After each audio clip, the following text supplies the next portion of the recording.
დაკავებების სერია. სასამართლოს განჩინების საფუძველზე დაკავებულია საქართველოს თავდაცვის ყოფილი მინისტრი ჯუანშერ ბურჭულაძე. ოცნების ყოფილი თავდაცვის მინისტრი, ნაციონალური მოძრაობის ყოფილი თავმჯდომარე და ყოფილი მთავარი პროკურორი. ლევან ხაბეიშვილი დაკავებული იქნა ბრალდებული სახით მოსამართლის განჩინების საფუძველზე. მასთან ერთად იქნა დაკავებული მურთაზ ზოდელავა. ვის რა ედება ბრალად? ჯუანშერ ბურჭულაძის უკანონო შემოსავლები. იქნება თუ არა გაგრძელება. ტროტილზე უფრო ძლიერი. მანქანაში ნაპოვნია საგულდაგულოდ შენიღბულ სამალავებში მოთავსებული ასაფეთქებელი ნივთიერება ჰექსოგენი. რა მიზნით შემოიტანეს უკრაინის მოქალაქეებმა 2.5 კილოგრამი ჰექსოგენი საქართველოში. დაკავებული ასევე უკრაინის მოქალაქე, რომელმაც მიაკითხა მძღოლ მოსს და გამოართვა სამალავში განთავსებული დიდი ოდენობით ასაფეთქებელი ნივთიერება. რა მარშრუტი გაიარა? საქართველოს დანიშნულების ადგილი თუ სატრანზიტო ქვეყანა ტერაქტის მოსაწყობად. ტრამპის მეგობარი აქტის წინააღმდეგ. სამწუხაროა, რომ სენატმა არ მიიღო და არ მიიღებენ მეგობარ აქტს. ვინ არის რესპუბლიკელი სენატორი, ვინც პროცედურა გაყინა და აქტის მიღება ჩაკლა. სინამდვილეში იყო მტრული აქტი, საბოლოოდ ჩავარდა, ეს რა თქმა უნდა ძალიან კარგია. ჩვენ გვაქვს კონკრეტული მიზანი, სუფთა ფორსილიდან კონკრეტული გზამკვლევით გადავტვირთოთ ურთიერთობები და განვახილოთ სტრატეგიული პარტნიორობა. მეგობარი აქტის ლობისტების კრახი ამერიკის სენატში. ეთერშია კურიერი 9 საათზე. ნათია ლაზაშვილთან და დავით კაკულიასთან ერთად. თქვენ უყურებთ კურიერ 9 საათზე. დღეს 11 სექტემბერია, გიყვებით დღის მთავარ თემებს და მოვლენებს საღამომშვიდობისა. სახელმწიფო უსაფრთხოების სამსახურის 3 სხვადასხვა ოპერაცია და დაკავებების სერია, 3 საქმე და 5 დაპატიმრებული. 2 უკრაინელი, ლევან ხაბეიშვილი, მურთაზ ზოდელავა და ჯუანშერ ბურჭულაძე. დავიწყოთ ქართული ოცნების ყოფილი თავდაცვის მინისტრის, რომელიც დღეს წყნეთში იმ სახლში აიყვანეს, რომელიც დეკლარაციით გასხვისებული უნდა ჰქონოდა. სამსახურებრივი უფლებამოსილების ბოროტად გამოყენება, უკანონო შემოსავლის ლეგალიზება და დიდი ოდენობით თანხის მიღება. ექს-თავდაცვის მინისტრი, რომელიც 3 წლის განმავლობაში ხელმძღვანელობდა სამხედრო უწყებას, ვერ ასაბუთებს ესპანეთში ქალაქ მალაგაში ნაყიდი სახლის ფულის წარმომავლობას, თუმცა მცდელობა ჰქონდა, რომ 9 მილიონი ევრო წყნეთის სახლის ფიქტიური ნასყიდობის ხელშეკრულებით გაემართლებინა. საერთო ჯამში ამ ეტაპზე საუბარია 1.6 მილიონი ლარის უკანონო დაუსაბუთებელი შემოსავლის ლეგალიზაციაზე. საქმეში დევს მაგნიტორეზონანსული ტომოგრაფიის 4 მილიონი ლარად შეძენის დოკუმენტაცია, რომლითაც ირკვევა, რომ საქართველოს თავდაცვის სამინისტროს ყოფილმა ხელმძღვანელობამ ქართულ ჯარს 1.4 მილიონი ლარის ზიანი მიაყენა. იყო თუ არა ქვეყნის თავდაცვასა და ქართველი სამხედროების აღჭურვაზე პასუხისმგებელი მაღალჩინოსანი გარეული სხვა კორუფციულ საქმეებში მიჰქონდა თუ არა ფული სხვაგან. გამოძიება გრძელდება უკვე წაყენებული მუხლებით კი ჯუანშერ ბურჭულაძეს 9-დან 12 წლამდე ვადი თავისუფლების აღკვეთა ემუქრება. ჯუანშერ ბურჭულაძე თავდაცვის სამინისტროში ირაკლი ღარიბაშვილმა მიიყვანა. ჯუანშერ ბურჭულაძის საცხოვრებელ მისამართზე საგამოძიებო უწყების წარმომადგენლები დღის მეორე ნახევარში მივიდნენ. თავდაცვის ყოფილი მინისტრი წყნეთში ახლაც იმ მისამართზე ცხოვრობს, რომელიც ოფიციალური დოკუმენტებით ჯერ კიდევ 2024 წლის დეკემბერში გაასხვისა. ანტიკორუფციულმა სამსახურმა დაადგინა, რომ გარიგება ფიქტიურია. გამოძიების ინფორმაციით ბურჭულაძემ თავდაცვის სამინისტროდან უკანონოდ მითვისებული თანხით ესპანეთის საკურორტო ქალაქ მალაგაში ზვირადღირებული მიწა და მასზე განთავსებული სახლი შეიძინა. ფულის წარმომავლობად თავდაცვის ყოფილმა მინისტრმა წყნეთში მდებარე საცხოვრებელი სახლის გაყიდვიდან მიღებული შემოსავალი დაასახელა, თუმცა რეალურად ნუშების დასახლებაში მდებარე ქონების მესაკუთრე ახლაც ბურჭულაძეების ოჯახია. 2025 წლის იანვარში ჯუანშერ ბურჭულაძის ოჯახმა 544,000 ევროდ შეიძინა ესპანეთში მალაგას პროვინციაში მდებარე მიწის ნაკვეთი მასზე განთავსებული საცხოვრებელი სახლით. ვინაიდან აღნიშნული თანხის კანონიერი წარმომავლობა ჯუანშერ ბურჭულაძეს და მის მეუღლეს არ უფიქსირდებოდათ, აღნიშნული თანხის რეალური წარმომავლობის დამალვა შენიღბის მიზნით 2024 წლის 9 დეკემბერს ჯუანშერ ბურჭულაძის მეუღლესა და მესამე პირს შორის გაფორმდა ფიქტიური ნასყიდობის ხელშეკრულება დაბა წყნეთში, ნუშის ბაღების ქუჩაზე მდებარე უძრავი ქონების 620,000 ევროდ მიყიდვის შესახებ. რეალურად კი ჯუანშერ ბურჭულაძის ოჯახს აღნიშნული ქონება არ გაუსხვისებია და ხელშეკრულების მიზანი იყო მხოლოდ ესპანეთში გადასარიცხი თანხის წარმომავლობის შენიღბვა. ამასთან დამატებით გამოიყენა ფიქტიური სესხის ხელშეკრულებებიც. აღსანიშნავია ისიც, რომ ჯუანშერ ბურჭულაძემ დასახელებული 554,000 ევროს უკანონო წარმომავლობის დამალვის მიზნით 2025 წლის მარტში თანამდებობის პირის ქონებრივი მდგომარეობის დეკლარაციაში საერთოდ არ მიუთითა ესპანეთში შეძენილი უძრავი ქონება. ფიქტიურად გასხვისებულ საცხოვრებელ სახლში საგამოძიებო უწყების წარმომადგენლებს ჯუანშერ ბურჯულაძე შეუძლოდ დახვდათ. სამართალდამცველებს უთხრა, რომ რამდენიმე დღის წინ სკუტერით გადაადგილების დროს დაშავდა, ტვინის შერყება მიიღო და იზოლატორის ნაცვლად კლინიკაში გადაყვანა ითხოვა. სამართალდამცველებმა ბურჯულაძეს სამედიცინო დაწესებულებაში სასწრაფო დახმარებით წაიყვანეს. მანამდე კი მედიასთან კომენტარი გააკეთა მისმა ინტერესების დამცველმა. ადვოკატის ინფორმაციით ყოფილი მაღალჩინოსანი ბრალს არ აღიარებს. სასამართლოს განჩინებით არიან მოსული დაკავებაზე, რამდენიმე დღის წინ მას მიღებული აქვს ტრავმა საყოფაცხოვრებელ პირობებში, აქვს წოლითი რეჟიმი და ამიტომ ექიმის რეკომენდაცია იყო, რომ უნდა გადაიყვანონ შესაბამისი, ასე ვთქვათ, სასწრაფო დახმარების მანქანა. რაც შეეხება იმას, რომ ფიქტიური გაყიდვა ოპერაციებია ჩატარებული, ეს არის აბსურდი, არასწორია. თავდაცვის ყოფილი მინისტრი დანაშაულს უარყოფს, თუმცა ანტიკორუფციულმა სამსახურმა ამავე საქმეზე ჯერ კიდევ ივლისში ხელბორკილები დაადო ჯუანშერ ბურჯულაძის მოადგილეს, მის ცოლისძმას და თავდაცვის სამინისტროს შესყიდვების სამსახურის ყოფილ ხელმძღვანელს. დღეს სახელმწიფო უსაფრთხოების სამსახურში გამართულ ბრიფინგზე ცნობილი გახდა, რომ დანაშაულებრივ სქემას პირადად თავდაცვის მაშინდელი მინისტრი ხელმძღვანელობდა. ჩატარებული გამოძიებით დადგენილია, რომ ჯუანშერ ბურჯულაძის მითითებით თავისთვის და ვმ-ისთვის გამორჩენის მისაღებად საქართველოს თავდაცვის მინისტრის იმდროინდელმა მოადგილემ გხ-მ და ამავე სამინისტროს შესყიდვების დეპარტამენტის იმდროინდელმა უფროსმა ვღ-მ მინისტრის ახლო ნათესავის ვმ-ს დახმარებით საქართველოს თავდაცვის სამინისტროს მიერ მაგნიტურ-რეზონანსული ტომოგრაფის აპარატის შეძენის პროცესში მიზანმიმართული ქმედებებით შექმნეს არაკონკურენტული გარემო, რის შედეგადაც არარეალური გარიგებების დადების გზით ხელოვნურად გაიზარდა აპარატის რეალური საბაზრო ღირებულება და 2,606,272 ლარად ღირებული მაგნიტო-რეზონანსული ტომოგრაფის აპარატი საქართველოს თავდაცვის სამინისტროსთვის მიწოდებული იქნა 3,940,000 ლარად. თავდაცვის ყოფილ მინისტრს ბრალს სამსახურებრივი უფლებამოსილების ბოროტად გამოყენებისა და უკანონო შემოსავლის ლეგალიზაციის ფაქტზე წარუდგენენ. სულ ცოტა ხნის წინ დასრულდა საგამოძიებო მოქმედებები წყნეთში ბურჯულაძის საცხოვრებელ მისამართზე. ანტიკორუფციულმა სამსახურმა თავდაცვის ყოფილი მინისტრის სახლიდან სავარაუდოდ დოკუმენტაცია და ელექტრონული მოწყობილობები ამოიღო. მართველი პარტიის ყოფილი მაღალჩინოსნის გარდა დღეს სუსმა ყოფილი მართველი პარტიის ლიდერებიც დააკავა. ლევან ხაბეიშვილი და მურთაზ ზოდელავა ნაციონალური მოძრაობის ყოფილი თავმჯდომარე პოლიციას თანამშრომლობისთვის ქრთამის მიცემის საჯარო დაპირების გამო აიყვანეს. ხაბეიშვილი, რომელიც ბოლო დღეებში ხელისუფლების მშვიდობიანი დამხობით იმუქრებოდა, უკვე 4 საათია სახელმწიფო უსაფრთხოების სამსახურის შენობაში იკითხება. სუსში ყავთ ყოფილი მთავარი პროკურორი მურთაზ ზოდელავაც, რომელმაც ხაბეიშვილის მობილური ტელეფონის გადამალვა და გაქცევა სცადა. გამოძიება აცხადებს, რომ ყოფილმა მთავარმა პროკურორმა ფიზიკური წინააღმდეგობა გაუწია სამართალდამცველებს, ერთ-ერთ მათგანზე კი იძალა. რა მიზნით პირდებოდა ლევან ხაბეიშვილის საჯარო მოხელეებს 200,000 დოლარის გადახდას. ფულის სანაცვლოდ შინაგან საქმეთა სამინისტროს თანამშრომლებს უარი უნდა ეთქვათ დაკისრებული მოვალეობის შესრულებაზე. ასევე 200,000 სიხდიდა ნაციონალური მოძრაობის ყოფილი თავმჯდომარე ძალოვანი უწყებებიდან გამოჟონილ ინფორმაციასა და საიდუმლო მასალაში. სააკაშვილის პარტია ხაბეიშვილის დაკავებას პოლიტიკურ უწოდებს, თავად სააკაშვილი კი საყოველთაო მობილიზაციის მოლოდინშია და შეტევაზე გადასვლას ითხოვს. სად არიან ამ წუთებში ხაბეიშვილი და ზოდელავა და რა განცხადებები კეთდება ქართულ ოცნებასა და ოპოზიციაში მათი დაკავებების შესახებ? კეთი ზანთარაიას ვრთავთ ამ თემით პირდაპირ ეთერში. ორივე დაკავებული უკვე როგორც აღნიშნეთ 4 საათი არის სახელმწიფო უსაფრთხოების სამსახურის შენობაში იმყოფება. მათ უკვე შეხვდნენ მათი უფლებადამცველები და როგორც ადვოკატები აცხადებენ, არც ერთი დაკავებული თავს დამნაშავედ არ მიიჩნევს.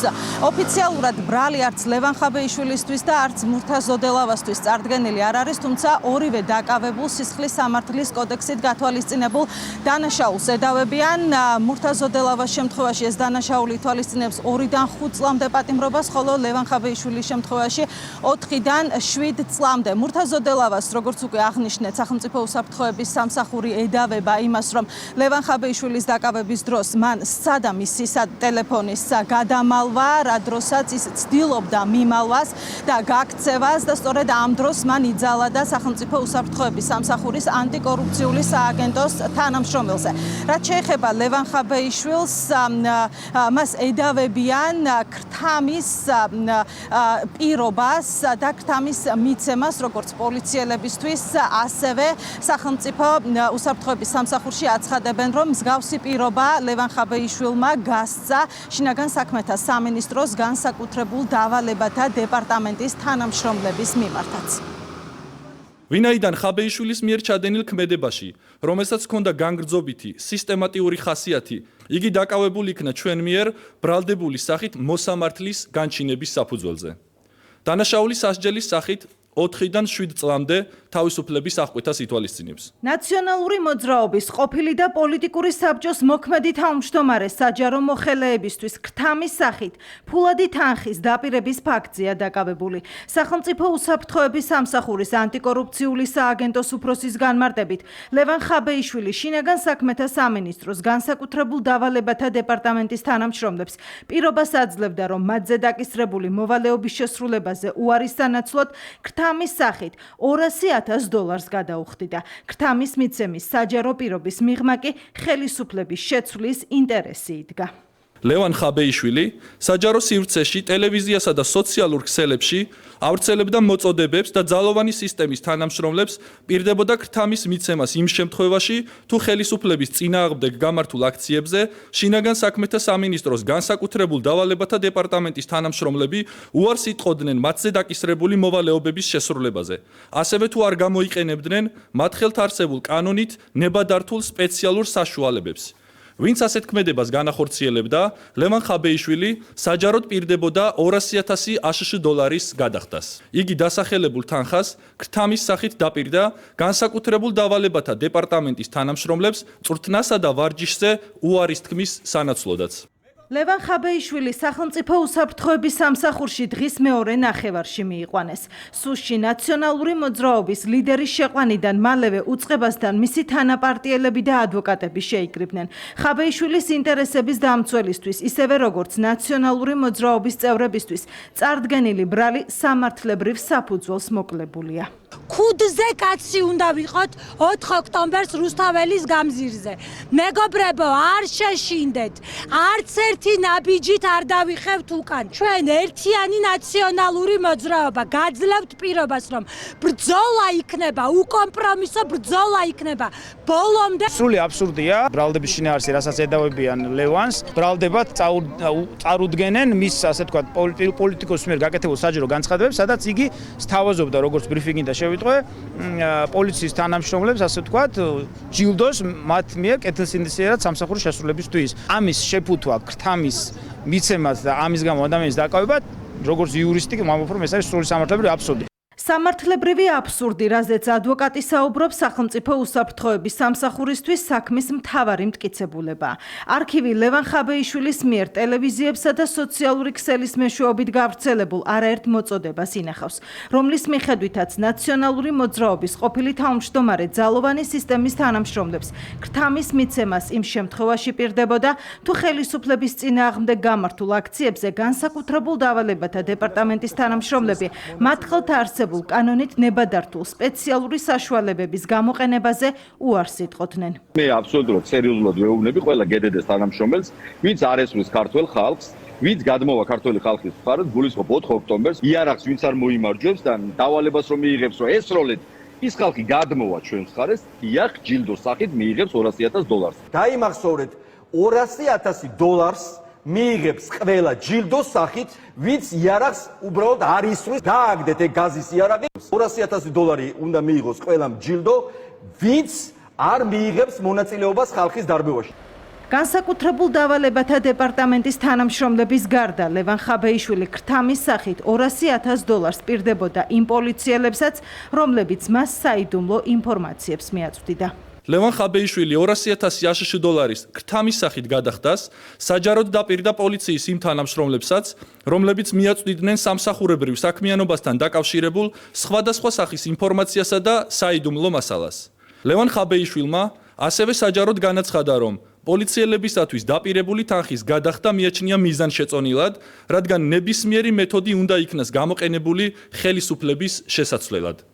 ლევან ხაბეიშვილის ინიციატივას მხარი მალევე დაუჭირა მიხეილ სააკაშვილმაც. პატიმარი ექს-პრეზიდენტის სოციალურ ქსელში ირწმუნებოდა, რომ პირობას შეასრულებდა და ფულის სანაცვლოდ ძალოვანი უწყებების თანამშრომლებისგან საიდუმლო მასალებს თავადაც ითხოვდა.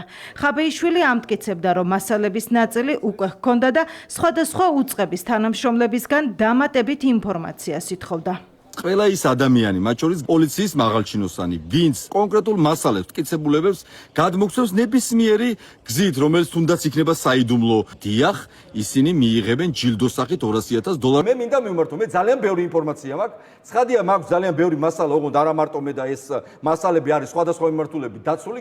აი გიჟებივით ჟურნალს, მათ შორის წამების ვიდეოები, ვის ხელში არის, რა ვიდეოებია, ძალიან ბევრია ასეთი და მე მიმართავ სხვა თანამშრომლებსაც. 200,000 დოლარი იმასაც უნდა მივცეთ ჯილდო, ვინც სისტემას ამხელს. ეს არ არის სიტყვების რახარუხი.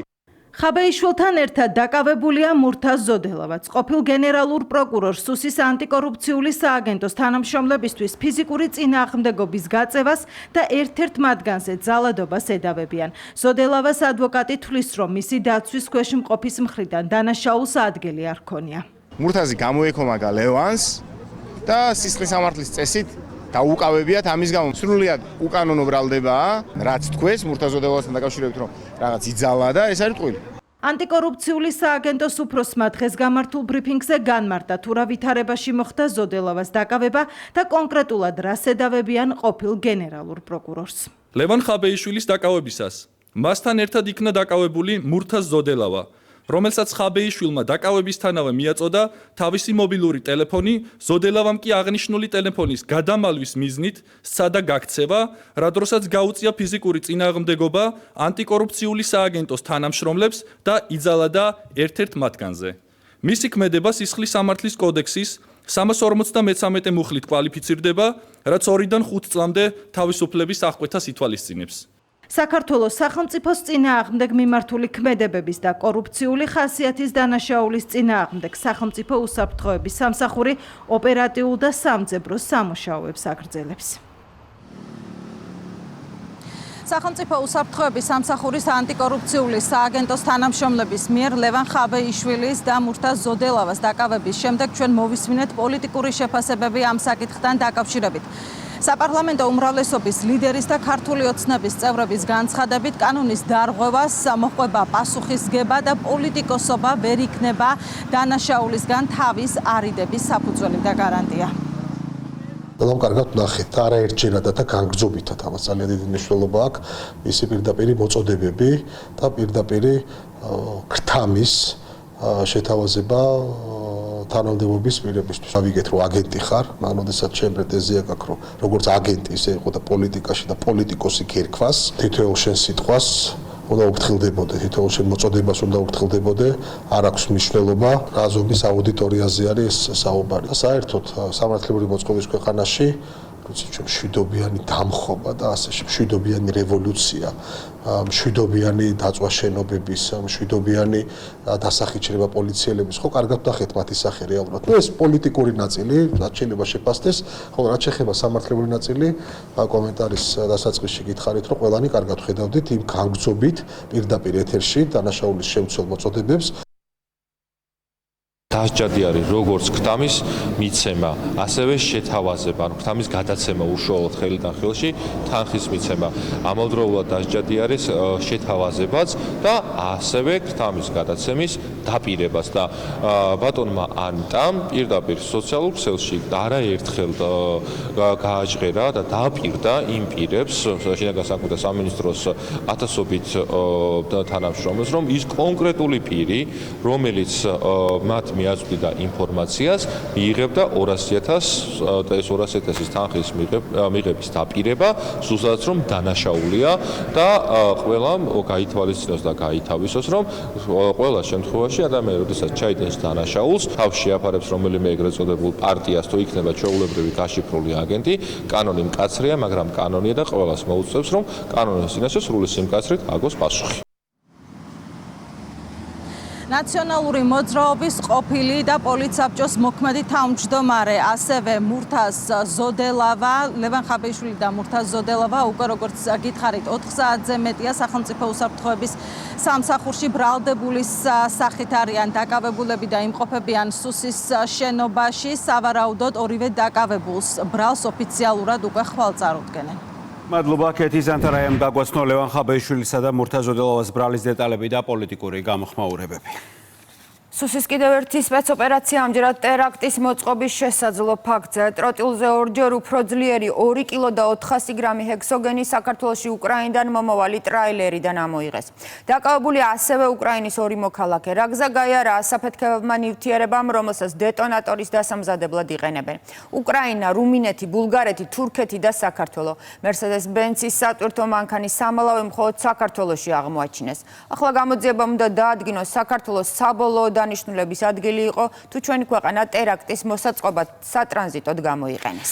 1 კილოგრამ ჰექსოგენს ტროტილზე უფრო დამანგრეველი ძალა აქვს და აფეთქების რადიუსში ყველაფერს ამსხვრევს და ანადგურებს. უკვე დადგენილია, რომ შენიღბულ კასრებში მოთავსებული ძლიერი ასაფეთქებელი ნივთიერება ავტომანქანის მძღოლს უკრაინის ტერიტორიაზე გადასცეს. საქართველოს საზღვრის კვეთის შემდეგ კი საქმეში ჩაერთო მეორე რგოლი, ისიც უკრაინის მოქალაქე. სწორედ ჰექსოგენის გადაცემის ფაქტზე აიყვანეს ორივე უკრაინელი, რომელთაც ჩხრეკის შედეგად კოკაინიც აღმოუჩინეს. ამას გარდა გამოძიებას ამოღებული აქვს 8 მობილური ტელეფონის, სხვადასხვა ქვეყნის მობილური ოპერატორის სიმბარათები, დიდი ოდენობით თანხა და ელექტრონული ინფორმაციის მატარებელი მოწყობილობები. უკრაინა, რუმინეთი, ბულგარეთი და თურქეთ-საქართველოს საზღვარი, მარშრუტი და დანაშაულებრივი სქემა გაშიფრულია. დაკავებულია უკრაინის 2 მოქალაქე. გამოძიების ინფორმაციით, სავარაუდო დამნაშავეებმა უკრაინიდან საქართველოს მიმართულებით 2 კილოგრამი და 400 გრამი ასაფეთქებელი ნივთიერება ჰექსოგენი შემოიტანეს. სახელმწიფო უსაფრთხოების სამსახურის ინფორმაციით, საუბარია საშიშ ნივთიერებაზე, რომელიც ტროტილზე ბევრად უფრო ძლიერია. დაკავებულები წინასწარ განსაზღვრული გეგმის მიხედვით მოქმედებდნენ. მათ ასაფეთქებელი ნივთიერება შენიღბულ სამალავებში მოათავსეს და 4 ქვეყნის გავლით საქართველოში მალულად შემოიტანეს. დაკავებულია ადრესატიც, რომელმაც უკრაინიდან საქართველოში საგანგებოდ მოწყობილი სამალავით შემოტანილი ნივთიერება ჰექსოგენი ძღოლს გამოართვა. საზოგადოებისთვის განმარტავთ, რომ საქმე ეხება ასაფეთქებელ ნივთიერება ტროტილზე ძლიერ მოქმედ ნივთიერებას. გამოძიებით ამ ეტაპზე დგინდება, რომ ასაფეთქებელი ნივთიერება უკრაინის მოქალაქეს ზემოთ ხსენებული ავტომანქანის მძღოლს MS-ს ეკუთვნის. მან უკრაინის ტერიტორიაზე დაუდგენელმა პირმა გადასცა შენიღბულ კასრებში მოთავსებული ასაფეთქებელი ნივთიერება და განუმარტა, რომ საქართველოს საზღვრის გადაკვეთის შემდგომ მათთან კავშირზე მყოფი სხვა პირი გამოართმევდა აღნიშნულ ნივთიერებას. უკვე დაკავებულია ასევე უკრაინის მოქალაქე დჟ, რომელმაც მიაკითხა მძღოლ MS-ს და გამოართვა სამალავში განთავსებული დიდი ოდენობით ასაფეთქებელი ნივთიერება. ტერორისტული აქტის მომზადება თუ საქართველოს გამოყენება როგორც ტრანზიტული ქვეყანა, რისთვის შემოჰქონდათ უკრაინის მოქალაქეებს საშიში ნივთიერება. გამოძიება რამდენიმე ვერსიაზე მუშაობს. სავარაუდოდ უკვე იშიფრება საგამოძიებო მოქმედებების შედეგად ამოღებული მობილური ტელეფონები, სიმბარათები, კომპიუტერი და ელექტრონული ინფორმაციის მატარებელი მოწყობილობები. ჩხრეკის შედეგად ამოღებულია ნარკოტიკული საშუალება კოკაინიც. გამოძიება გაგრძელდება საქართველოში შემოტანილი დიდი ოდენობით ასაფეთქებელი ნივთიერების საბოლოო დანიშნულების დასადგენად. მზადდებოდა ტერორისტული აქტი საქართველოში, საქართველო გამოიყენებოდა სატრანზიტო ქვეყნად თუ სხვა. შესაბამისად მოხდება დაკავებული პირების მიმართ სამართლებრივი კვალიფიკაციის დაზუსტება და საჭიროების შემთხვევაში საზოგადოების შემდგომი ინფორმირება. სახელმწიფო უსაფრთხოების სამსახურის მიერ აღკვეთილ დანაშაულს იწონებს ოპოზიცია. მმართველი გუნდის ოპონენტები აღიარებენ, რომ სტაბილურობა და უსაფრთხოება ქვეყნისთვის მნიშვნელოვანი ფაქტორია. სახელმწიფო პარტია აქცენტს საგამოძიებო უწყებების ეფექტურ მუშაობაზე აკეთებს.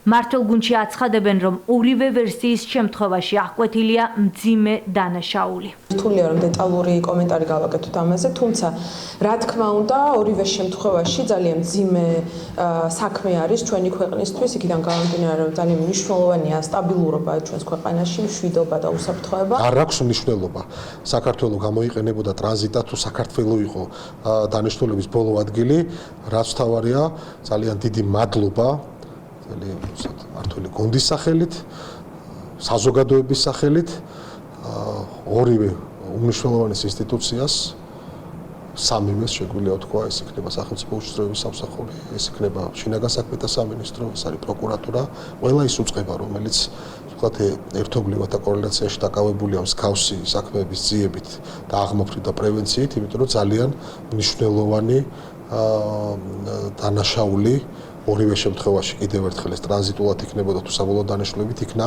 აღმოფხვრული. გაიზრდება თუ არა დამნაშავე პირთა წრე, საქმეზე გამოძიება სისხლის სამართლის კოდექსის 226 მუხლით მიმდინარეობს, რაც ფეთქებადი ნივთიერების მართლსაწინააღმდეგო შეძენას, შენახვასა და გადაზიდვას გულისხმობს. დაკავებულებს ბრალად 260 მუხლით გათვალისწინებული ბრალდება წარედგინებათ, ამოღებულ ნარკოტიკულ საშუალებებთან დაკავშირებით. მოკლულია დონალდ ტრამპის მოკავშირე ყველაზე ცნობილი ახალგაზრდა კონსერვატორი აქტივისტი, მილიონობით ახალგაზრდის კერპი და ბესტსელერის მაგას დოქტრინის ავტორი, რომლის პოდკასტების და სოციალური პლატფორმების ქვეშ მრავალმილიონიანი აუდიტორია იყრიდა თავს. 31 წლის ჩარლი კირკი საბედისწერო გასროლა იუტის შტატის უნივერსიტეტში მაშინ გაისპა, როდესაც ის პასუხობდა კითხვას ტრანსგენდერ ადამიანებზე. იუტაველის უნივერსიტეტის ღონისძიებაზე სიტყვით გამოსვლისას ჩარლი კირკს დაახლოებით 200 მეტრიანი დისტანციიდან ყელის არეში ესრულეს.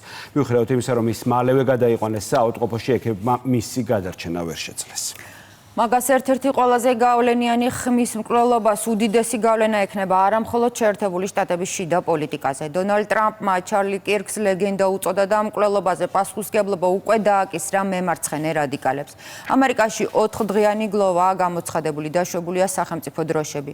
მკვლელი დაკავებული არ არის, არც დადგენილია, თუმცა მთელი მსოფლიო მომხდარს პოლიტიკურ მკვლელობას უწოდებს. იგივე პოზიცია აქვს საქართველოს ხელისუფლებასა, კირკს ლიბერალური ფაშიზმის მსხვერპლს უწოდებს. რამდენიმე წუთის წინ FBI-მ სავარაუდო მკვლელის ფოტო გაავრცელა, ლუკა ჩანგელია მოგვიყვება სხვა დეტალებს. ამერიკის შეერთებული შტატების გამოძიების ფედერალური ბიუროს მიერ გავრცელებულ ფოტომასალაში ასახული არის ახალგაზრდა მამაკაცი, როგორც საგამოძიებო უწყებაში აცხადებენ, ის სავარაუდოდ არის სტუდენტი და სწორედ ის არის ეჭვმიტანილი ჩარლზ კირკის მკვლელობის საქმეში. ახლა FBI-ში ამბობენ იმასაც, რომ ეს მამაკაცი მოტივირებული იყო კონკრეტული ინიციატივებით და იდეებით, რომლებიც რადიკალური დაჯგუფებების მხრიდან მომდინარეობდა, სწორედ იმ დაჯგუფებების მხრიდან, რომლებიც ეწინააღმდეგებიან LGBT პროპაგანდის წინააღმდეგ მომუშავე ადამიანებს, როგორც მათ შორის ასევე იყო ჩარლ კირკი, როგორც იცით 31 წლის ახალგაზრდა აქტივისტი, საკმაოდ დიდი ხნის განმავლობაში ცდილობდა ამერიკის შეერთებული შტატების მოსახლეობის დარწმუნებას იმაში, რომ ქრისტიანული იდეოლოგია, ოჯახის ღირებულებები და ფასეულებები უნდა იყოს უპირატესი თითოეული მოქალაქისთვის, რომელიც პრეზიდენტს ირჩევს ქვეყანაში. ამის პარალელურად ასევე მნიშვნელოვანი და აღსანიშნავი არის ის ფაქტიც, რომ FBI-მ დააწესა $100,000 პრიზი სწორედ იმ პირებისთვის, რომლებიც დამნაშავეს აღმოაჩენენ და შემდგომ უკვე საგამოძიებო უწყებას გადასცემენ.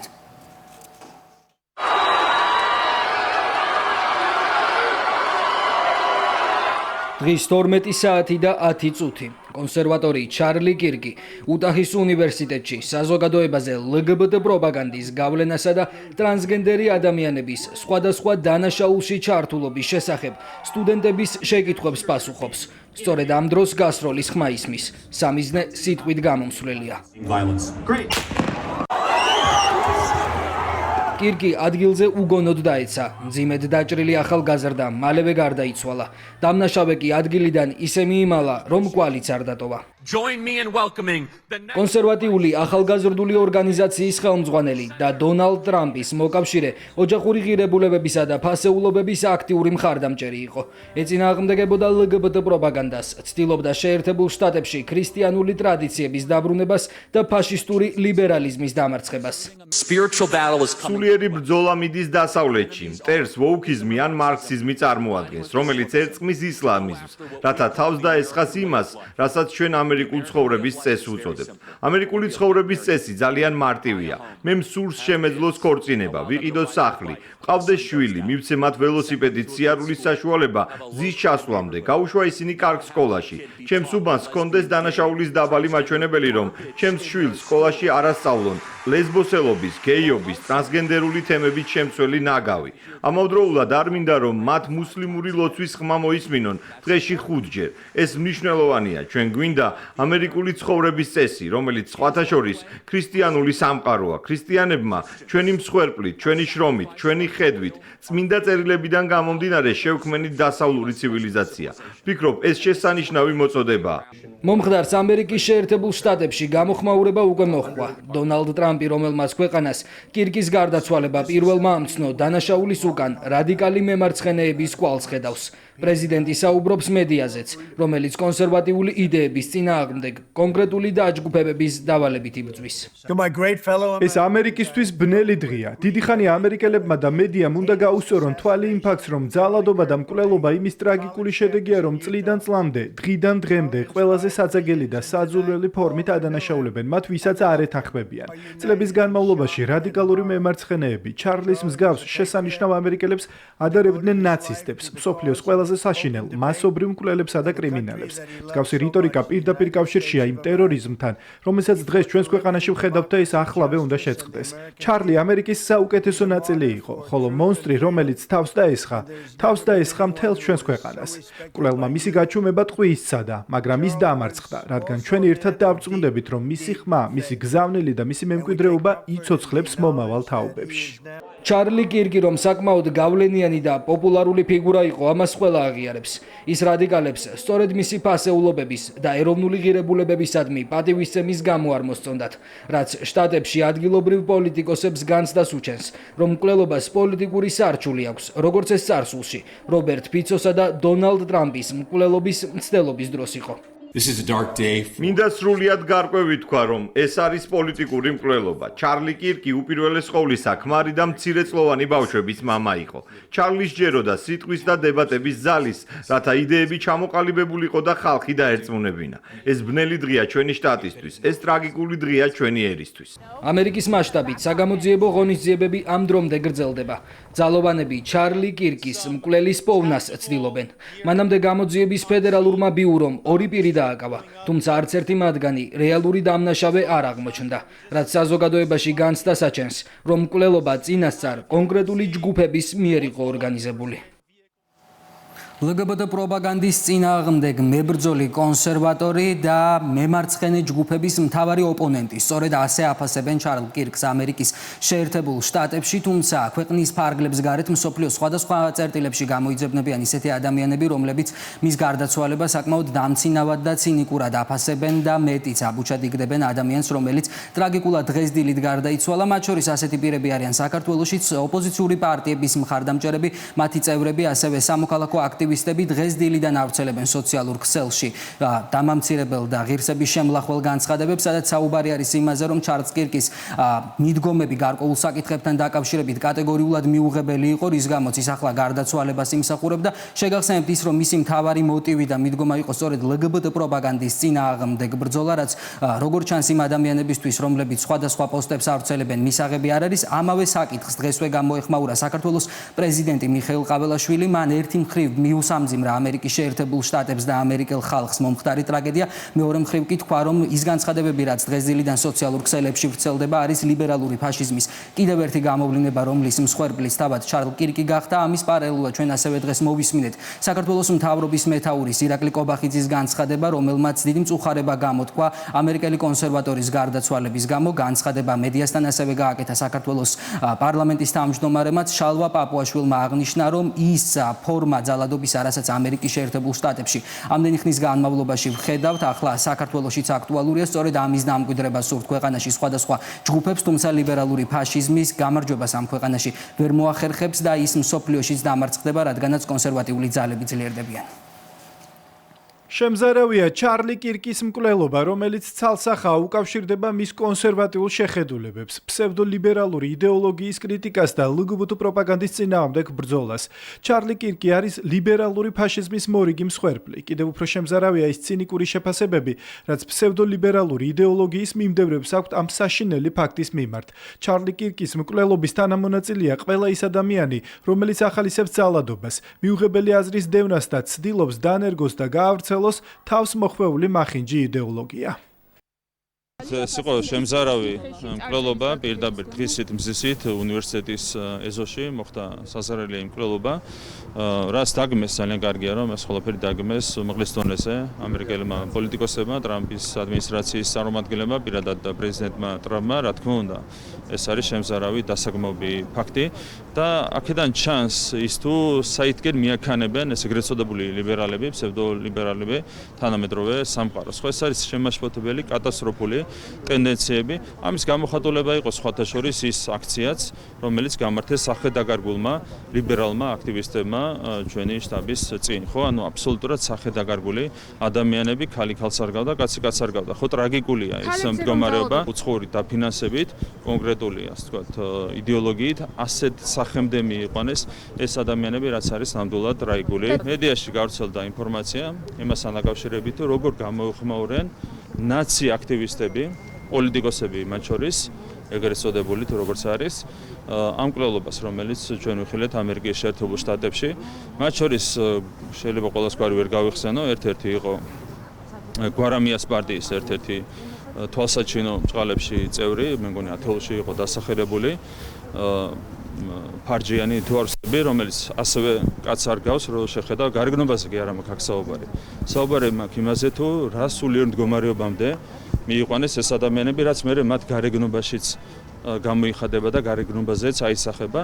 კაცი პირდაპირ სიცილით შეხვდა, არც მეტი, არც ნაკლები ამერიკელი აქტივისტის მკვლელობა. სამარცხვინოა ეს ყველაფერი. ფარჯიანი, მეორე გვარი აღარ მახსოვს, იქ ნათია ჭკუასელი და შემდეგ ხო რამდენიმე გვარი იყო გაჟღერებული, რომელიც სიცილით შეხვდა ამ მკვლელობას და დაცინვით შეხვდა ამ მკვლელობას.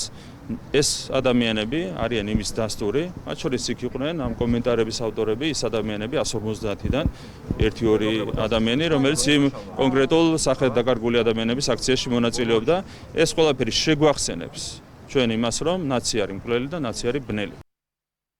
ეს არის ზუსტად ლიბერალიზმის თანამედროვე სახე.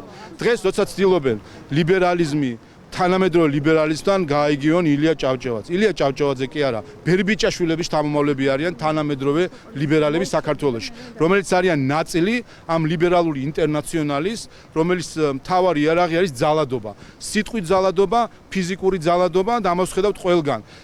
მთელს მსოფლიოში, სადაც ისინი მოძლიერებული არიან, ზუსტად ეს უნდათ საქართველოშიც დაამკვიდრონ. თანამედროვე ლიბერალები არიან ფაშისტების შთამომავლები, როგორც 100 წლის წინ ფაშიზმის სენივით შეეყარა ევროპას და მოედო, ზუსტად ასე არის თანამედროვე გაგება ლიბერალიზმის, რომელიც არის მემკვიდრე ფაშიზმისა, რომლის მთავარი იარაღი არის ადამიანების გაუქმება, დაქესელება, შეურაცხყოფა, ძალადობა და ასე შემდეგ. რაც მთავარია, ჩვენ ნახეთ ქართველი ლიბერალების, ეგრეთ წოდებული ბერბიჭაშვილების შთამომავლების რეაქცია ამ მკვლელობაზე. ნახეთ სოროსის ფონდის თანამშრომელს, როგორ უხარია რომ მოკლეს. ნახეთ პარტია ახალის თანამშრომელს, როგორ უხარია რომ მოკლეს ადამიანი. ეს არის ლიბერალური ფაშიზმი, არის 100 წლის წინანდელი ფაშიზმის მემკვიდრე. ჩარლი კირკის მკვლელის ვინაობის გამოსავლენად ამერიკის შეერთებულ შტატებში საგამოძიებო მოქმედებები ამ დრომდე გრძელდება. ამ ყველაფრის ფონზე კი ამერიკის შეერთებული შტატები და ვაშინგტონი ახლა სამძიმარს მთელი მსოფლიოდან იღებს LGBT პროპაგანდის წინააღმდეგ მებრძოლი კონსერვატორი ახალგაზრდა აქტივისტის გარდაცვალების გამო. მადლობა ლუკა ჩანგელია საუბრობდა ამერიკაში დონალდ ტრამპის მოკავშირის მკვლელობის დეტალებსა და პოლიტიკურ გამოხმაურებებზე. ტრამპის მეგობარი აქტის წინააღმდეგ დოკუმენტი კაპიტოლიუმში საბოლოოდ დაიბლოკა. ამას მეგობარი აქტის მომხრეები თავად აღიარებენ. ვინ არის რესპუბლიკელი სენატორი, რომელმაც პროცედურა გაყინა და აქტის მიღება ჩაკლა? ოკლაჰომელი რესპუბლიკელი სენატორი მარკ მალინი, რომელსაც მჭიდრო ურთიერთობა აქვს პრეზიდენტ ტრამპთან. ის ხშირად მოქმედებს როგორც შუამავალი თეთრ სახლსა და რესპუბლიკელ კანონმდებლებს შორის, განსაკუთრებით როდესაც საქმე ეხება საგარეო პრიორიტეტებს. გავრცელებული ინფორმაციის სწორედ მან დაარწმუნა სენატის უმრავლესობის ჯგუფის ლიდერი, რომ მეგობარი აქტი ამერიკის ეროვნული თავდაცვის ავტორიზაციის პაკეტიდან ამოეღოთ. რაც იმას ნიშნავს, რომ მეგობარი აქტის ლობისტებმა შეერთებული შტატების სენატში კრახი განიცადეს. მიუხედავად იმისა, რომ ლობისტებმაც კი აღიარეს მეგობარი აქტის გარდაცვალება, ქართული ოპოზიცია ამ ფაქტს მაინც პროცედურულ შეფერხებას უწოდებს. სხვა მოლოდინი აქვს ქართულ ოცნებას, რომელსაც მეგობარ აქტს მტრული აქტი დაარქვა. ხელისუფლება დარწმუნებულია, რომ დოკუმენტის მიღება სერიოზულ ზიანს მიაყენებდა თბილისსა და ვაშინგტონს შორის ურთიერთობის გადატვირთვის პროცესს. სამწუხაროა, რომ სენატმა არ მიიღო და არ მიიღებენ მეგობარ აქტს. აქტი ჩავარდა, პროექტი ზედა პალატაში დაიბლოკა. კონგრესმენი სტივ კოენი, რომელიც ფაქტს ადასტურებს, აცხადებს, რომ მისთვის გაუგებარია, რატომ აღარ ამტკიცებს სენატი ჯო ვილსონის მომზადებულ დოკუმენტს. რაღაც პრობლემები იყო და შესაძლოა ეს დაკავშირებული იყოს ერთ კონკრეტულ დიდ ბიზნესთან, რომელიც სპორტს აშენებს. ბატონი უილსონი მართალია, იმდენად დიდი უმრავლესობაა, დემოკრატები და რესპუბლიკელები ორპარტიულად უჭერენ მხარს კანონპროექტს და ეს თითქმის გაუგონარია, დიდი მხარდაჭერაა. და იქ როგორც ჩანს, ერთმა ადამიანმა შეძლო მისი ჩაკვლა. გასაოცარია, რომ ეს მოხდა. რატომ მოხდა არ მესმის. კონგრესმენს არ ესმის, თუმცა საქართველოს ხელისუფლებას ესმის, რომ პროექტის ჩაგდება შტატებთან ურთიერთობის გადატვირთვაზე პოზიტიურად იმოქმედებს. მართველი გუნდის ლიდერების თქმით, აქტის მიღება, რომელსაც მეგობრულთან კავშირი არ აქვს, ხელს ვერ შეუწყობდა ხელისუფლების სურვილს აღდგეს ამერიკასთან თანამშრომლობა. სინამდვილეში იყო მტრული აქტი ქართული ხალხის წინააღმდეგ, ჩვენი სახელმწიფოს წინააღმდეგ, ჩვენი ეროვნული ინტერესების წინააღმდეგ. საბედნიეროდ, როგორც ირკვევა, საბოლოოდ ჩავარდა, ეს რა თქმა უნდა ძალიან კარგია. ჩვენ იცით, რომ გვაქვს კონკრეტული მიზანი, სუფთა ფურცლიდან კონკრეტული გზამკვლევით გადავტვირთოთ ურთიერთობები და განვაახლოთ სტრატეგიული პარტნიორობა ამერიკის შეერთებულ შტატებთან. ჩვენ ამის იმედს ვიტოვებთ, დანარჩენი არის დამოკიდებული თვითონ ამერიკის შეერთებული შტატების ახალ ადმინისტრაციას. ეს არის თავად ამერიკის შეერთებული შტატების პრესტიჟის საკითხი, რომ არ მიიღონ ქართული ხალხის მიმართ მტრული აქტი. იმ ხალხის მიმართ, რომელმაც 30-ზე მეტი თავისი რჩეული ვაჟკაცი შეწირა ავღანეთში ომს. წინა ხაზზე მდგომი ქართული ხალხი, როდესაც ნატოს წევრი ქვეყნების უმრავლესობა იმალებოდა. მეგობარ აქტზე დიდ იმედებს ამყარებდნენ ოპონენტები, ამაზე აქტიურად საუბრობდა მისი მთავარი ავტორი ჯო ვილსონიც, რომელსაც ოპოზიცია ამ საკითხზე ხშირადაც ხვდებოდა. გვაქვს ძალიან ბევრი შეხვედრა სენატში, რომ მაქსიმალური მობილიზაცია მოხდეს. მეგობარი აქტი, რა თქმა უნდა, იქნება მიღებული, სენატშიც ხელმოწერილიც იქნება პრეზიდენტ ტრამპის მხრიდან. საქმე ხელმოწერამდე ვერც მივიდა, თუმცა ჯინ შაჰინი, რომელიც ვილსონთან ერთად დოკუმენტის ერთ-ერთი ავტორი იყო, კონგრესში პროექტის მიღების შემდეგ ამტკიცებდა, რომ აქტს ორპარტიული მხარდაჭერა ჰქონდა. ჩვენ დავამტკიცეთ მეგობარი აქტი, ეს არის მკაფიო მესიჯი ქართველი ხალხისთვის. გვაქვს იმედი, რომ ხალხი დაინახავს პოზიტიურ სიგნალს. დოკუმენტს, რომ რესპუბლიკელი სენატორები ტრამპის ახლო გარემოცვის წევრები ეწინააღმდეგებოდნენ, ეს ზედა პალატაში აქტის ინიცირებიდან მალევე გაირკვა. პროექტი უკვე საბოლოოდ დაიბლოკა, რასაც კონგრესმენი ადასტურებს, თუმცა ხელისუფლების ოპონენტები იმედს არ კარგავენ. საუბარი არის პროცედურულ შეფერხებაზე და მე დარწმუნებული ვარ, რომ უახლოეს დღეებში და უმოკლეს ვადებში შესაძლებელი იქნება მეგობარი აქტის მიღების საკითხის ხელახალი აქტუალიზაცია. ფაქტობრივად უმრავლესობის მხარდაჭერა ჰქონდა მას და მხოლოდ ერთი კონგრესმენის პოზიციონირებით მოხდა მისი ჩავარდნა. ეს არის სამუშაო პროცესი, რომელიც გაგრძელდება. უმრავლესობა ოპონენტებს ურჩევს ფაქტი აღიარონ და რეალობას შეეგუონ. ქართულ ოცნებაში აცხადებენ, რომ ოპოზიციის მოკავშირის მიერ შედგენილი დოკუმენტი, რომელიც პოლიტიკურ ინტერესებს ატარებდა, მხოლოდ დეзინფორმაციას ეფუძნებოდა. ლობისტური აქტის ისტორია კი ლოგიკურად დასრულდა. შეიძლება ორივე პარტიიდან იყვნენ ისეთები, ვინც ამას ხარს უჭერდნენ, მაგრამ ზოგადად თლიანად ამერიკული პოლიტიკის ინტერესი არ უნდა შედიოდეს თლიანად აბსურდზე დამყარებულ შინაარსის მქონე დოკუმენტის მიღება საქართველოს წინააღმდეგ. ამიტომაც ჩავარდა. რაშიც დარწმუნებული არის ხოლმე მეგრე წოდებული რადიკალური ოპოზიცია სინამდვილეში უცხოური აგენტურა, საბედნიეროდ ეს არ ახდება ხოლმე და ეს არის ძალიან კარგი. იმიტომ რომ კანონზომიერება სულ სხვანაირად მოქმედებს. იქ არსებობს ბუმერანგის პრინციპი. რა ბოროტებასაც განიზრახა, უკან დაგიბრუნდება ყოველთვის. უილსონი კარგად ვიცით, რომ არის დიპ-სტეიტის წარმომადგენელი. ეგრეთ წოდებული მეგობარი აქტი ბაიდენის ადმინისტრაციის პირობებში მომზადდა. მოგვიანებით დაკორექტირდა, თუმცა დოკუმენტის მიღება საბოლოოდ ჩავარდა. ჯო უილსონს მეგობარი აქტი ჩაუვარდა, თუმცა საქართველოსთვის რეპუტაციული ზიანის მიყენებას კვლავ ცდილობს. ამჯერად ჰელსინკის კომისიით ჩინეთს საქართველოს ახლო კავშირების დასამტკიცებლად მოწმეებად გამოიყენა ორი ყოფილი ქართველი მაღალჩინოსანი. სალომე ზურაბიშვილიც და თინა ხიდაშელიც ვაშინგტონისგან თბილისის მიმართ მკაცრი ზომების გატარებას ითხოვენ, რასაც ქართული ოცნება საქართველოს დასმენას და სამშობლოს ხალხს უწოდებს. პარტნიორიდან პრობლემამდე საქართველოს ანტიამერიკული გადახვევა ასე ეწოდება მოსმენას კონგრესში, სადაც თბილისის მთავარ პრეტენზიად პეკინთან ურთიერთობა წაუყენეს. ჯო უილსონის გარდა აქტიურობდნენ სხვა ამერიკელი კანონმდებლებიც, რომლებსაც საქართველოს ხელისუფლება ცრუ ნარატივების გავრცელებაში ადანაშაულებს. თავად ჯო უილსონი კი ოცნებისთვის უბრალოდ ლობისტია, რომელიც ისეთ ბრალდებებს უყენებს საქართველოს, რომლებშიც ვერც კოლექტიურ დასავლეთს ადანაშაულებს და ვერც ამერიკის პრეზიდენტს. ჰელსინკის კომისიაზე გუშინ არ უხსენებიათ მილიარდობით დოლარის სავაჭრო ბრუნვა, რომელიც ამერიკას ან ევროპას ჩინეთთან აკავშირებს. ჩვენ ვიხილეთ თანამედროვე სერგო ორჯონიკიძეები გუშინ ვაშინგტონში. ღალატი საკუთარი სამშობლოს წინააღმდეგ. ასე შეაფასა ქვეყნის პრემიერ-მინისტრმა თინა ხიდაშელისა და სალომე ზურაბიშვილის გამოსვლა ჰელსინკის კომისიაზე. მთავრობის მეთაურის თქმით, თავდაცვის ყოფილი მინისტრისა და ექს-პრეზიდენტის უკან რეალურად ფინანსური და ეგრეთ წოდებული deep state-ის ინტერესები დგას. რაც შეეხება ჩინეთს საქართველოს საფინანსო და საინვესტიციო ურთიერთობებს. მმართველ გუნდში კონგრესმენ უილსონს და მის კოლეგებს დღეს პრეზიდენტ ტრამპის განცხადებები შეახსენეს. თქვენს ისიც, რომ მილიარდობით დოლარის სავაჭრო ბრუნვა, რომელიც შტატებსა და ევროკავშირს ჩინეთთან აქვს, ბრალდებებს საქართველოს წინააღმდეგ პარადოქსულს ხდის.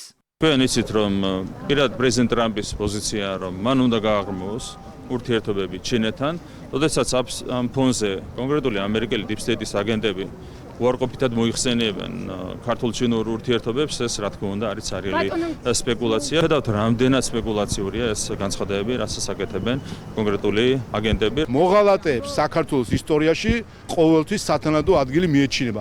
ეს ორი მოღალატე, რომელიც საქართველოს წინააღმდეგ, იმ ქვეყნის ზურაბიშვილის შემთხვევაში არა, მაგრამ ხიდაშელის შემთხვევაში ხო არის, იმ ქვეყნის, რომელმაც ის შობა და აღზარდა.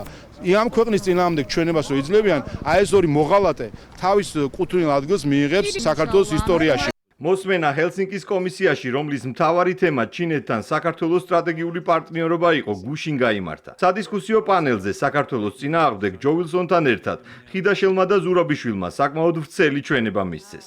თქვენს, რომ ჩინეთ-საქართველოს ურთიერთობები ამერიკის გეოსტრატეგიულ ინტერესებს ეწინააღმდეგება, რასაც საქართველოს წინააღმდეგ შესაბამისი ზომები უნდა მოჰყვეს. ქართულმა ოცნებამ ჩინეთის კომუნისტურ პარტიასთან თანამშრომლობა გადაწყვიტა და საკუთარი შავი ზღვის პორტი ჩინეთის კომუნისტურ პარტიას გადასცა. ახლა ბუნდოვანების დრო არ არის, საჭიროა ძალიან ცხადი პოლიტიკა საქართველოსთვის, რომელიც ცხადად გააჟღერებს ამერიკის ინტერესებს. მათ ჩინურ კომპანიებთან დაიწყეს თანამშრომლობა, მაშინ როდესაც ამერიკული კომპანიები დაბლოკეს შუა დერეფანში შესაძლებლობებისთვის.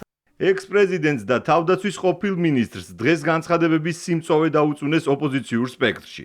ხელისუფლების ოპონენტები ჰელსინკის კომისიის რიტორიკას იზიარებენ და ამბობენ, რომ ჩინეთთან ურთიერთობა საქართველოს საგარეო ვექტორის მთავარი საფრთხეა. მე ესეთ რაღაცას ვიტყოდი, რომ რიგ საკითხებში ჩვენ უფრო მკაფიო ვიქნებოდით და უფრო მეტ ფაქტობრივ მოცემულობაზე გვექნებოდა საუბარი. არსებითად, რა თქმა უნდა, ვიზიარებთ ამ პოზიციას, რომ საგარეო კურსი ცვლილება. ჰელსინკის კომისიაზე კიდევ ერთხელ დადასტურდა ის, რომ ამერიკის შეერთებული შტატები დგას საქართველოს ეროვნული ინტერესების დაცვის სამსახურში და ქართულ ხალხთან. ოპოზიციას და ჰელსინკის კომისიას საერთო ლობისტური ქოლგის ქვეშ მოიაზრებენ საპარლამენტო უმრავლესობაში. კანონმდებლებმა დღეს ჩინეთსა და დასავლეთ შორის ასეულობით მილიარდის სავაჭრო ბრუნვაზეც ისაუბრეს. თქვენს ისიც, რომ ჩინეთთან სტრატეგიულმა პარტნიორობამ ქვეყანას ხელშესახების შედეგი უკვე მოუტანა. უვიზო მიმოსვლა, ფრენები, თავისუფალი ვაჭრობა და ინვესტიციები. სახელისუფლებო გუნდში ქართული ეკონომიკის დივერსიფიკაციის შესაძლებლობაზე საუბრობენ, რომელიც მსოფლიოს ერთ-ერთი უმსხვილესი ეკონომიკის მქონე ქვეყანასთან თანამშრომლობამ უკვე მოიტანა. ყვილების გავრცელება, დეზინფორმაციის გავრცელება, საქართველოს რეპუტაციის დაზიანება, ფაქტია რომ ამას აკეთებენ. ამიტომ კიდევ ერთხელ თუ კი ვინმე სურს რომ საქართველოს შეითრიონ ამერიკასა და ჩინეთს შორის ამ რაღაც გეოპოლიტიკურ დაპირისპირებაში, მათ შეუძლიათ სცადონ, მაგრამ ეს არ გამოუვათ ნამდვილად. დღეს ეს არის ჩვეულებრივი პარტნიორული ურთიერთობა ჩინეთთან, რომელსაც მიილწვის და სურს თითოეულ ნებისმიერ ევროპულ ქვეყანას, ისე როგორც შეერთებულ შტატებს, საქართველოს დღესაც სამწუხაროდ ყავს ის მოღალატეები, რომლებიც ცდილობენ ქვეყანას ზიანი მიაყენონ. საქართველოს წინააღმდეგ ჰელსინკის კომისიამ ჩვენებები ქართველი პოლიტიკოსებისა და არასამთავრობო სექტორის წევრებისგან ადრეც მოისმინა. 10 სექტემბერს კი ჩინეთთან სავაჭრო პარტნიორობის გამო შტატებს მკაცრი რეაქცია უკვე ყოფილმა მთავარსარდალმა და თავდაცვის ყოფილმა მინისტრმა მოსთხოვა. კახაკალაძის საარჩევნო ბანერის დაზიანებისთვის დაკავებული ოპოზიციის აქტივისტი ირმა დიასამიძე. დემონსტრანტებზე ფიზიკური ძალადობისთვის, მათ შორის ქალისთვის ხელის დარტყმის გამო დაპატიმრებული ზაზა მამალაძე და აქციის წაქცეული მონაწილისთვის ხელკეტის დარტყმისთვის აყვანილი ირაკლი ბუაჩიძე. 8-9 სექტემბრის მოვლენებს მელიქიშვილის გამზირზე 3 პატიმარი ყავს, თუმცა ოპოზიცია მხოლოდ 2 ოცნების მხარდამჭერების დაპატიმრებას იწონებს. გამოძიება 3 სხვადასხვა მუხლით მიმდინარეობს. კაცი, რომელიც ქალს ფიზიკურ შეურაცხყოფას აყენებს, ზაზა მამალაძეა. ქართული ოცნების მხარდამჭერი 8 სექტემბერს მელიქიშვილის გამზირზე მიმდინარე საპროტესტო აქციაზე აქციის მონაწილეზე ფიზიკური ძალადობისთვის დააკავეს. ეს კი 22 წლის ირაკლი ბუაჩიძე, რომელიც სამართალდამცველებმა მამალაძის მსგავსად ჯგუფურად ჩადენილი ძალადობისთვის აიყვანეს. საგამოძიებო უწყების მიერ გავრცელებულ კადრებში ჩანს, რომ მმართველი გუნდის მომხრე კახაკალაძის შტაბთან წაქცეულ პირს ხელკეტით უსწორდება. საარჩევნო ბანერის დაზიანების ფაქტზე დაკავებული პირი ირმა დიასამიძე აქციის მონაწილემ და ოპოზიციის მხარდამჭერმა დემონსტრანტმა ქართული ოცნების მერობის კანდიდატის ბანერზე წარწერები 9 სექტემბერს გააკეთა. მელიქიშვილის 21-თან 8-9 სექტემბერს განვითარებული მოვლენების გამო პოლიციამ 3-ვე პირი გუშინ აიყვანა. სისხლის სამართლის სხვადასხვა მუხლით დაკავებულებს ბრალის დადგენილებას დროებითი მოთავსების იზოლატორში გააცნობენ. მას ბრალი არ აქვს წარდგენილი ოფიციალურად, არც ერთი დოკუმენტი მას არ გადასცემია, არც ადვოკატებს არ გადმოგცემია. წარუდგენენ ბრალს და ვნახოთ მე აღერებს თუ არა. გამოძიების შედეგს ელოდება დედაქალაქის მერობის კანდიდატი კახაკალაძე წინასწარ დაგეგმილ პროვოკაციასა და საარჩევნო კამპანიის ხელშეშლაზე საუბრობს და ამბობს, რომ ნებისმიერი სამართალდარღვევის შემთხვევაში ყველა პირმა პასუხი კანონის წინაშე უნდა აგოს. კანონი ახლა ყველა წინაშე ერთნაირად მუშაობს, ხო?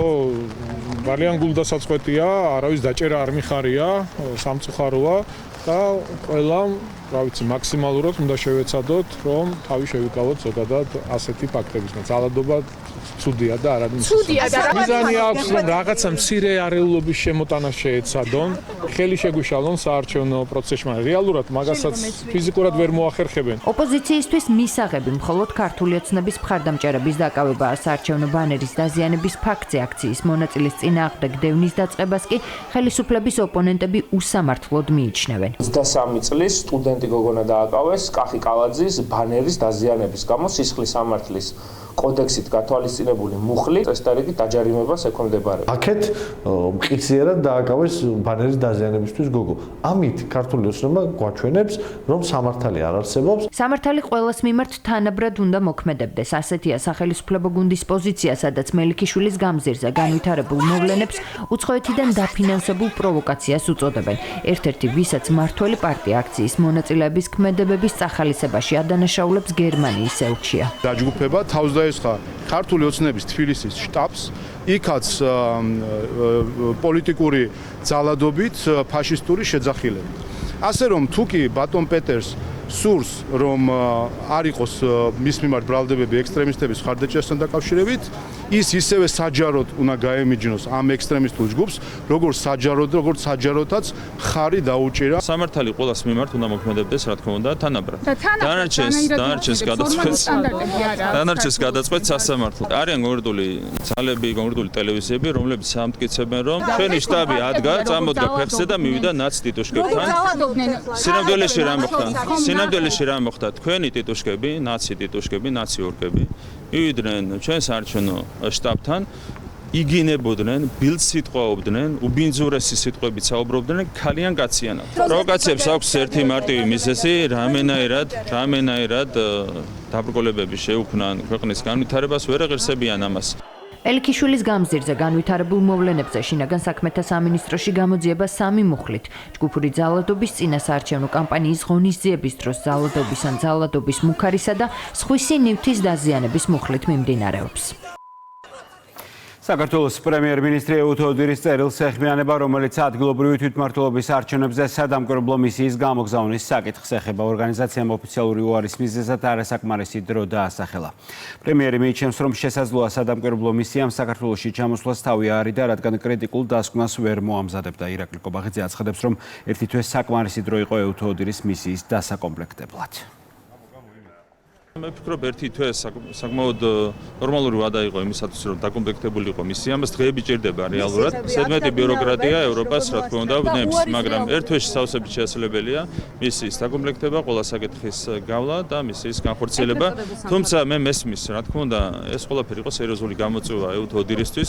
თქვენ გახსოვთ, როგორი შტურმის ობიექტი გახდა თავის დროზე ეუთო ოდირი, როდესაც მან დადო დასკვნა საპარლამენტო არჩევნებთან დაკავშირებით. რა თქმა უნდა, ასეთი თავის ატკიება შეიძლება აღარ სურდა. ეუთო ოდირის ჩვენ ეუთო ოდირის პოზიციას გაგებით ვეკიდებთ. თვითმმართველობის არჩევნებზე კანდიდატებისა და საარჩევნო კომისიის წევრების გარეშე ორი პარტიის ალიანსმა 28 ქალაქში მერობის კანდიდატი ვერ იპოვა. ლელომ და გახარიას პარტიამ ვერც 1600 საარჩევნო კომისიის წევრი და ვერც 431 საარჩევნო ოლქის მაჟორიტარი ვერ წარადგინეს. ყოფილი პრემიერის და ყოფილი ბანკირების დუეტი ყველაფერს ბოიკოტში მყოფ პარტიებს აბრალებს. საუბარია ნაციონალების მოწოდებაზე, რომ 4 ოქტომბერს ოპოზიციური ამომრჩეველი თბილისისკენ უნდა დაიძრას, თუმცა ქართული ოცნება თვლის, რომ 63 მუნიციპალიტეტიდან ნახევარში კანდიდატების არ ყოლა მოქალაქეებს პოლიტიკური განაჩენია, რომელიც მათ ოპოზიციას გამოუტანეს. 28 ქალაქში ქართული ოცნების მერობის კანდიდატებს კონკურენტები არ ჰყავთ. ლელოსა და გახარიას გუნდებმა 431 საარჩევნო ოლქში მაჟორიტარი კანდიდატებიც ვერ წარადგინეს. ვერ დააკომპლექტეს საარჩევნო კომისიის წევრების, ჯამში 1590 უბანზე. ჩვენ არ ვთვლით, რომ რაიმე სახით პრობლემები გვაქვს ამ მიმართულებით. საარჩევნო პროცესებში მოქალაქეების ჩართულობა დღემდე რჩება გამოწვევად. მერობის კანდიდატების გარეშე დარჩენილმა ალიანსმა თავის მართლება სხვა ოპოზიციური პარტიების დადანაშაულების სცადა. ამ 4 ოქტომბრის აქციაზე ჩვენი ინფორმაციით დასავლეთ საქართველოსდან ორგანიზებულად აპირებენ მიკროავტობუსებში ჩასვლა ხალხი დილის 7 საათზე, ხას უსვა დილის 7 საათზე 4 ოქტომბერს და წამოიყვანონ თბილისში. თქვენ როგორ წარმოგიდგენიათ ახლა 7 საათზე რომ ისინი მიკროავტობუსებით ხალხს წამოიყვანენ რეგიონებიდან დასავლეთ საქართველოსდან თბილისში. ისინი ხო თბილისში ხმას ვეღარ მიცემენ. იმ ადამიანების უმრავლესობა მერწმუნედ არჩევნებში მონაწილეობას აპირებენ. ოპოზიციის ოპოზიციაში მყოფი პარტიები კი ამბობენ, რომ ლელო გახარიას ალიანსმა კანდიდატების წარდგენა ამომრჩეველთა უნდობლობის გამო ვერ შეძლო. საკუთარი უნარობის გადაბრალება სხვაზე არის ძალიან დიდი შეცდომა. გახარიამ და ლელოს პარტიამ ეს პროცესები, რომელიც არ არის მხოლოდ პოლიტიკური პროცესები, გადაიყვანეს საკუთარი პოლიტიკური ამბიციებისთვის ბრძოლის პროცესებად. როდესაც შენივე ამომრჩევლის და შენივე ელექტორატის წინააღმდეგ მიდიხარ, შესაბამისი საფასურის გადახდა გიწევს. პოლიტიკურ საფასურს გახარია ლელოს გუნდები ოქტომბერში გადაიხდიან. ქართული ოცნების მერობის კანდიდატი და მოქმედი მერი ამბობს, რომ მისმა ოპონენტებმა ამომრჩევლის ნდობა და მხარდაჭერაც დაკარგეს. არანაირი რესურსი არ აქვს ამ პოლიტიკურ ძალებს, არანაირი შესაძლებლობა, არანაირი მხარდაჭერა. ყველანაირად დემოტივირებული, ყველანაირად განულებული რესურსობრივად. ქართველი ხალხი ხო ხედავს ყველაფერს, ხო გრძნობს ამას. დღეს ხო არ არის 2012 წლამდე არსებული პერიოდი, სადაც ერთი კაცის ჯიბეში იყო ტელევიზია, სააგენტოები. 28 ქალაქში, როდესაც მერის კანდიდატს ვერ წარადგენ, ასობით მაჟორიტარის მობილიზებას ვერ შეძლებ და კომისიებში 1600-მდე კომისიის წევრს ვერ წარმოადგენ, ასეთმა პოლიტიკურმა პარტიამ უნდა დაიხურო ქუდი და ვთქვათ, გაქრე პოლიტიკური ველიდან. ლელო გახარიას პარტიები გარედან დაფინანსებული დაჯგუფებებია პრემიერ-მინისტრისთვის. ირაკლი კობახიძის თქმით, ის რომ ორმა პარტიამ კანდიდატების წარდგენაც ვერ მოახერხა, მათ პოლიტიკურ რესურსზე მიუთითებს. არავის უგებს ის, რომ მერობის ერთი კაცი ვერ შეარჩიეს. წარმოიდგინეთ, არის 28 თუ არ ვცდები მუნიციპალიტეტი, სადაც ერთი კაციც კი ვერ შეარჩია ორმა პარტიამ ერთად. ესენი არ არიან პარტიები, ესენი არიან გარედან დაფინანსებული რადიკალური დაჯგუფებები, აგენტურული დაჯგუფებები.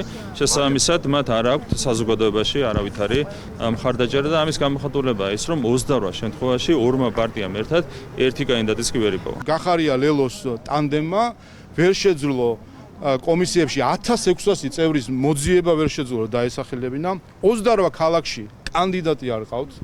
და 430 მაჟორიტარი ვერ დაასახელეს ქვეყნის მასშტაბით. ესეც ხომ კვლევას რომ თავი დავანებთ, ესეც ხომ აჩვენებს, რომ არათუ მხარდამჭერები ყავთ ნაკლები, ვერ პოულობენ ადამიანს, რომელიც წავა ამ ნაბიჯზე, რომ გახარიას და ლელოს პარტიის რაღაცნაირად სახე იყვნენ. ადგილობრივი თვითმმართველობის არჩევნები 4 ოქტომბერს გაიმართება, კანდიდატთა რეგისტრაციის ვადა კი 4 სექტემბერს დასრულდა. თბილისის მერის გარემოს დაცვის პოლიტიკა კახაკალაძე, რომელიც მე-13 იღრისკენ მომდევნო 4 წელიწადში მასშტაბურ პროექტებს აანონსებს. ერთ-ერთი პირველი, რასაც მუნიციპალიტეტი არჩევნების შემდეგ გააკეთებს, ეს ძველი ზოოპარკის თბილისის ზღვის ტერიტორიაზე დაჩქარებული წესით გადატანაა. მის ნაცვლად კი დედაქალაქს ახალი 25 ჰექტარ ფართობზე გაშლილი რეკრეაციული სივრცე ექნება, რომელიც მზიურის პარკს დაუკავშირდება. კიდევ ერთი ამბიციური გეგმა დიღმის ტყე-პარკის მოწყობა, რომლის 200 ჰექტარი მერიამ კერძო პირისგან გამოისყიდა და ქალაქს დაუბრუნა. კახაკალაძეს თავის გუნდთან დაგეგმილი აქვს ტყეების განახლება და დედაქალაქში როგორც მინიმუმ 64,000 მწვანე ნარგავის გაშენება. არ დაგვიტოვებია თბილისის არც ერთი უბანი და რაიონი. არც ერთი სკვერი, ბაღი, პარკი, ხეივანი, გზაგამტარი თუ სატრანსპორტო კუნძულიც კი თბილისის გასამწვანებლად. ამ მიზნით და უკვე შემუშავებული სტრატეგიით დედაქალაქის მერი მასშტაბურ პროექტებს აანონსებს. თბილისელებს პირდება, რომ მომდევნო 4 წლის განმავლობაში მისი გუნდის ერთ-ერთი პრიორიტეტი გარემოს პოლიტიკა იქნება. იხსენებს წინა ხელისუფლების პრაქტიკასაც და ამბობს, რომ პრაგმატული პოლიტიკით თბილის ათეულობით ჰექტარი გასხვისებული ტერიტორია დაუბრუნდა. როდესაც მოვედით 2017 წელს ჩვენ დავხვდა ძალიან ცუდი და მავნე პრაქტიკა. ბევრი ტერიტორია იყო გასხვისებული, ჩვენ მთლიანად დავანგრიეთ და დავშალეთ ეს მძიმე პრაქტიკა. დღეს შემიძლია თამამად დაგპირდეთ, აუცილებლად ბოლომდე მივიყვანთ ამ საქმეს. მომდევნო 4 წელში თბილის დამატებით 200 ჰექტარი რეკრეაციული სივრცე ექნება. დიღმის ტყე-პარკი, რომელიც კერძო პირზე იყო გასხვისებული, მუნიციპალიტეტმა უკვე გამოისყიდა. ადგილობრივი მცხოვრებლებისთვის 14 ჰექტარი გამწვანებული სივრცე მოეწყობა.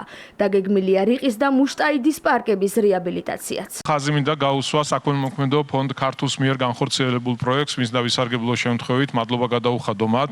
მადლობა ბატონ ბიძინა ივანიშვილს, მის ოჯახს, იმიტომ რომ ქალაქისთვის სასიცოცხლო მნიშვნელოვანი პროექტის განხორციელება არის დაწყებული. ეს არის მთაწმინდის ფერდის განახლების სამუშაოები. არასდროს რომ არ ყოფილა ისტორიაში სარწყავის სისტემებით ყველანაირად მოწესრიგებული.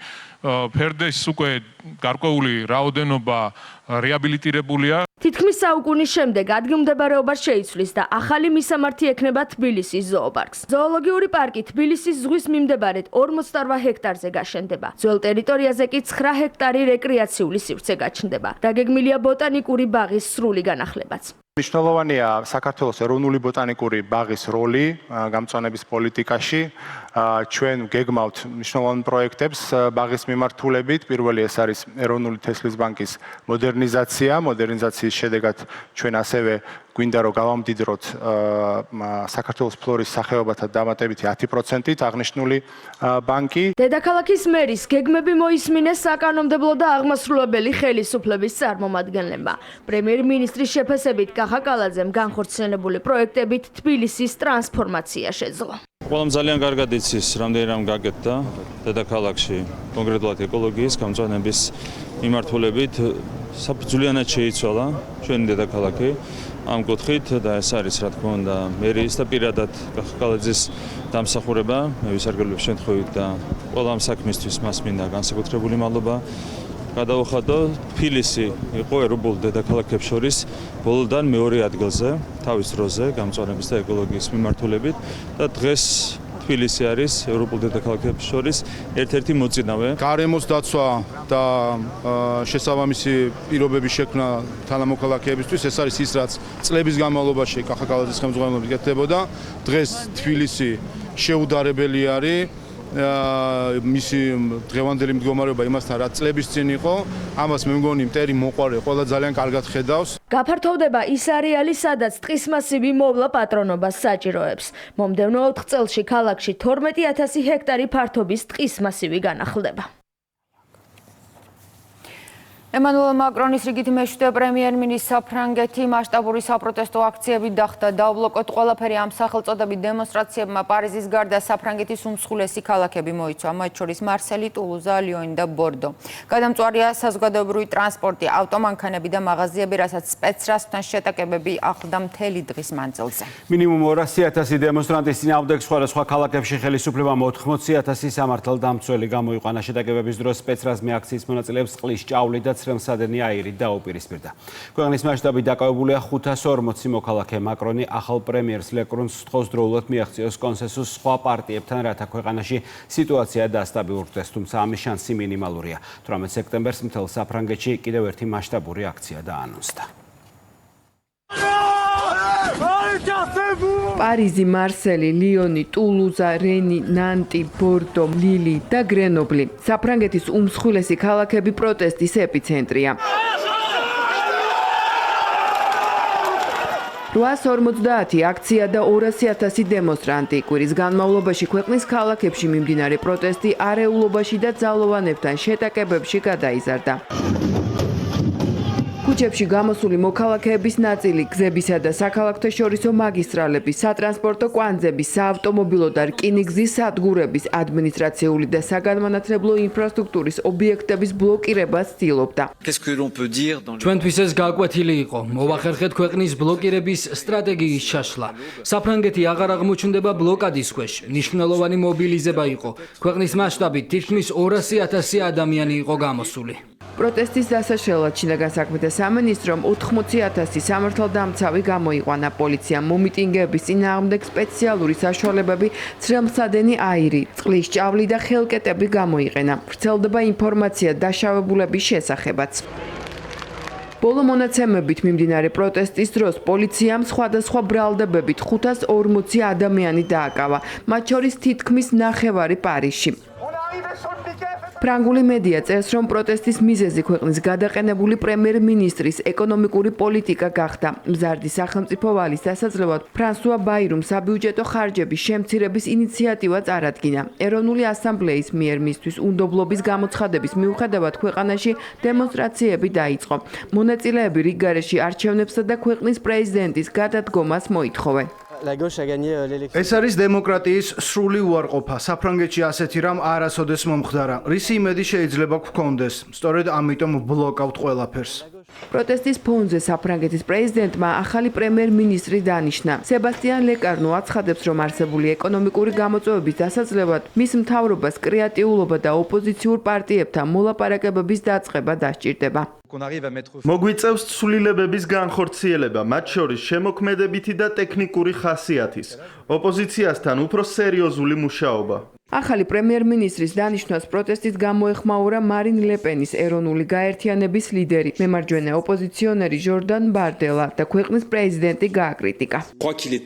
ფიქრობ, ახალი პრემიერ-მინისტრი ძალიან მყიფე მდგომარეობაშია. პრეზიდენტი თავისი ერთ-ერთი ყველაზე ახლო მეგობრის და ერთგული მინისტრის არჩევით კიდევ ერთხელ დაადგა იმ გზას, რომელიც ფეხქვეშ თელავს ფრანგი ხალხის ნებას. ახალი პრემიერი მოვალეობის შესრულებას შეუდგა, თუმცა საფრანგეთში პროტესტი არ წყდება. პროფკავშირებმა მთელი ქვეყნის მასშტაბით 18 სექტემბერს ფართო მასშტაბიანი გაფიცვა უკვე დაანონსეს. ასეთი იყო დღევანდელი დღე 11 სექტემბერი და კურიერი 9 საათზე. წარჩით რუსთავი ორჯზე წინ საინტერესო ეთერი გელოდებათ. ჩვენ კი დღეს ამით ვასრულებთ მუშაობას, ხვამდა გემშვიდობით, ნახვამდის.